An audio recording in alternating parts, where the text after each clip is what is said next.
It's time now to take a look at what else has been making headlines. To do that, we are joined this morning by Associate Professor Ian Kemish, a former diplomat and author. Ian, it's great to have you back on the program.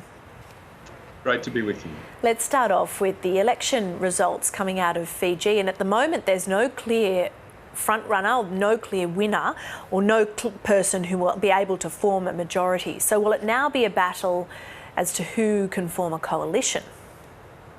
That's exactly it. All eyes on Fiji today. The key results should be coming a bit later in the day. But as you say, there's no clear path to victory here. Things are looking tight. This is quite an extraordinary situation. We have a situation where the two key contenders are both former coup leaders. So we have the incumbent, Frank Bainimarama, the Prime Minister, who, of course, led a coup himself in 2006 up against the leader of the People's Alliance, Sitiveni Rabuka, who led the 1984 coup.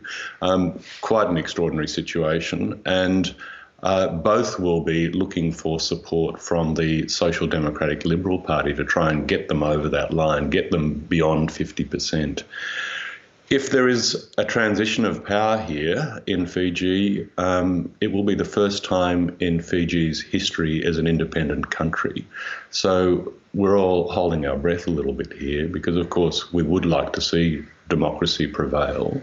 And if it doesn't, it will present some very difficult choices for partners and countries like Australia. Currently, Ian, there are some allegations of voter fraud. I think that's what the opposition was making, these allegations, basically.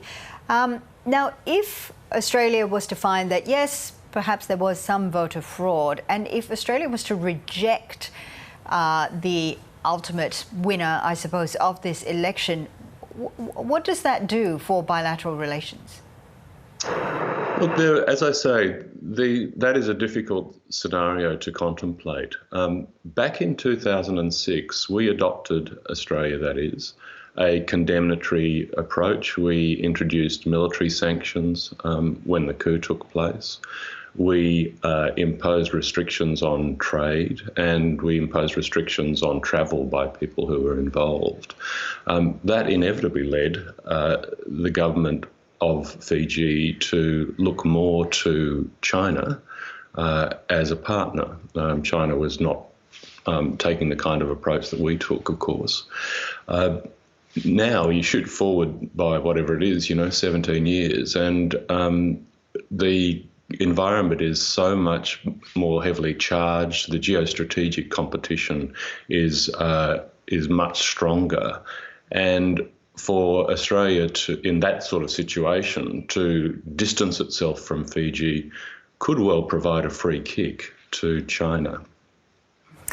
Ian, let's move on to our next story. This is out of The Guardian, and as we've reported a lot over the past year, the cost of living is rising, and that's really playing out in the rise in number of people who are finding themselves homeless.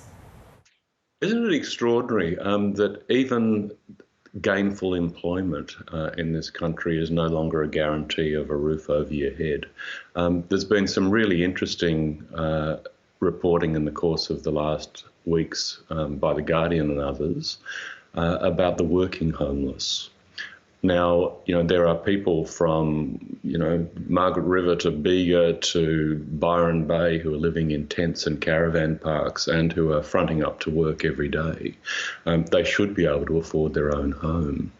But this is the way things are at the moment. What's happening, of course, is that there is a real shortage of affordable housing in the country. It's because of very low vacancy rates in the rental market across the country. It's because income support has not kept up with the cost of rentals. And you look at the cost of rentals, there's been an increase of about 13% over the course of the last year on average in this nation in rental costs, and yet wages have increased by something like 3%. It's no wonder that people are struggling in this situation.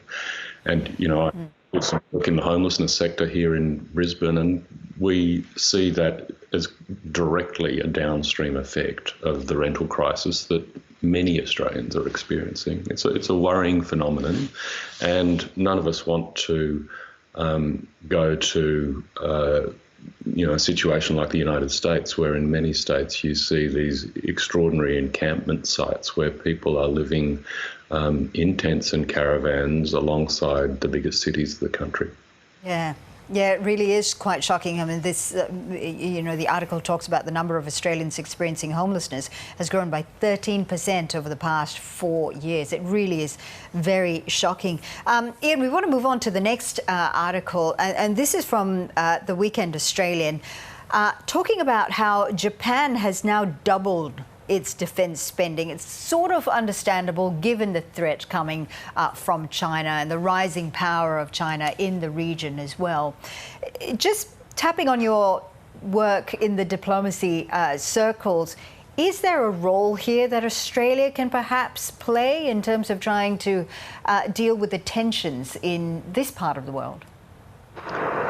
Australia has a very proud history of diplomacy, and it has a role to play in this region. So absolutely, I think that a mature approach which doesn't push the anti-China rhetoric in the way that we might have seen in the course of the last couple of years is the way forward. In the end, we too have been strengthening our defence spending and positioning ourselves to send a clear signal, as Japan clearly has, that we're not to be trifled with. We are a strong nation with our own projection. That too is part of diplomacy. It's important to be strong in order to have influence.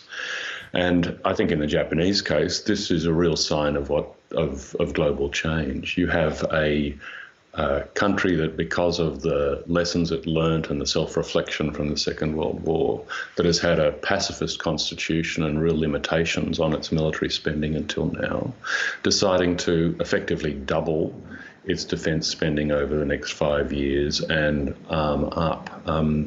It's interesting, isn't it, that Japan's done this in the face of Chinese aggression in Taiwan, South China Sea, East China Sea, and it follows earlier in the year Germany, which in some ways is analogous, again, learned the lessons of World War II, reluctant to go down the military path, deciding in the face of Russia's aggression in Ukraine to increase defence spending to 2%, send weapon systems into Ukraine. Those two countries, in many ways, are bellwethers for what's happening in the world. These are countries that are saying, right, the autocratic nations are behaving in a certain way. We need to step forward into this. Ian, it is great talking to you. Thank you so much for being with us on Weekend Breakfast. Ian Kemish there, former diplomat and author.